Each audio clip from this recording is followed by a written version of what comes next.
नमस्कार जी। सत साहब सर। क्या नाम है जी आपका? शीतल कोरम। शीतल जी, आप कहाँ से हैं? बिलासपुर छत्तीसगढ़। शीतल जी, संत रामपाल जी महाराज से नाम दीक्षा आपने कब ली? 1 नवंबर 2020। शीतल जी, आपने क्या क्या भक्ति साधनाएं की हैं अभी तक? संत रामपाल जी महाराज से जुड़ने से पहले हम लोग अपने मम्मी पापा को फॉलो करते थे। जो वो भक्ति करते थे हम भी वही ब्रह्मा विष्णु महेश जी की करते थे। तो फिर क्या कारण बना कि आप संत रामपाल जी महाराज जी के शरण में आईं? जी ऐसा हुआ कि हमारी मम्मी को बहुत ज़्यादा प्रेत बाधा थी। बहुत तबीयत ख़राब होता था उनका। तो जब संत रामपाल जी महाराज जी के शिष्य थे, उन्होंने बताया, उन्होंने कहा सत्संग देखने के लिए। तो मम्मी ने एक दिन सत्संग उनका खोल के देखा। उन्होंने उस सत्संग का महत्व समझा और ज्ञान को समझा, तो वो तुरंत उनसे जुड़ने के लिए इच्छा जगाई। तो उन्होंने जाके नामदान केंद्र में नाम उपदेश लिया। तो हम लोगों ने देखा कि धीरे धीरे मम्मी की तबीयत बहुत सुधरती जा रही है। वो चलने फिरने काम करने में अच्छी होते जा रही है। तो इससे हमें भी प्रेरणा मिली कि नहीं, संत रामपाल जी महाराज में कुछ है जिससे मम्मी की तबीयत इतनी अच्छी सुधर रही है। तो हमें भी प्रेरणा जगी और हमने भी नाम उपदेश लिया संत रामपाल जी महाराज जी से। संत रामपाल जी महाराज से नाम दीक्षा लेने के बाद आपको क्या लाभ मिले?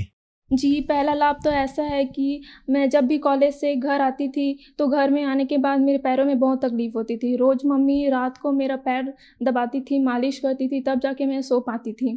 तो संत रामपाल जी महाराज जी से जुड़ने के बाद ऐसा हुआ कि पैरों की तकलीफ़ अब ऐसी नहीं रही कि घर में आने के बाद मुझे तकलीफ़ हो। मैं अच्छे से चल फिर लेती हूँ, काम कर लेती हूँ।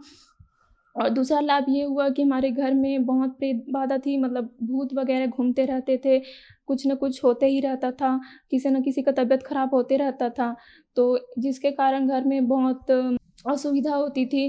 तो अब संत रामपाल जी महाराज जी से जुड़ने के बाद वो सारे भूत प्रेत जो हमारे घर में भटकते रहते थे, जो मम्मी को सपने में दिखते थे, वो सब अब दूर हो गए हैं। अब ऐसा कुछ भी नहीं है। मम्मी की जितनी भी परेशानी थी उनकी, वो सब दूर हो चुकी हैं। शीतल जी, क्या काम करती हैं आप?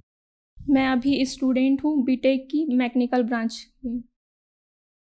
शीतल जी, जैसे कि आपने बताया कि आपके घर में भूत प्रेत की समस्या थी और संत रामपाल जी महाराज से नाम दीक्षा लेने के बाद वो ठीक हो गई। आज साइंस का जमाना है, टेक्नोलॉजी का जमाना है और आप एक इंजीनियरिंग स्टूडेंट हैं। तो ये बड़े आश्चर्य की बात है कि आप लोग भी भूत प्रेतों पर विश्वास करते हैं। ऐसा क्यों? ऐसा नहीं है कि भूत प्रेत नहीं है। अब भले ही अभी टेक्नोलॉजी का ज़माना है, लेकिन ये भी हर सिक्के के दो पहलू होते हैं। अगर भगवान है तो भूत प्रेत भी है। डॉक्टर भी एक बार मतलब भगवान की तरफ ही झुकता है जब उसे ऑपरेशन में करने जाना होता है। तो और हमारे पर खुद बीती है कि हम भी खुद परेशान रहे हैं कि जहाँ पे हम लोग हॉस्पिटल में जाते थे तो वहाँ पे हमको रिपोर्ट नॉर्मल आती थी, लेकिन तकलीफ़ तो अंदर रहती थी, हमें खुद महसूस होती थी। तो इससे तो ये पता चलता है कि है कुछ ना कुछ तो ऐसे प्रेत बाधा तो है।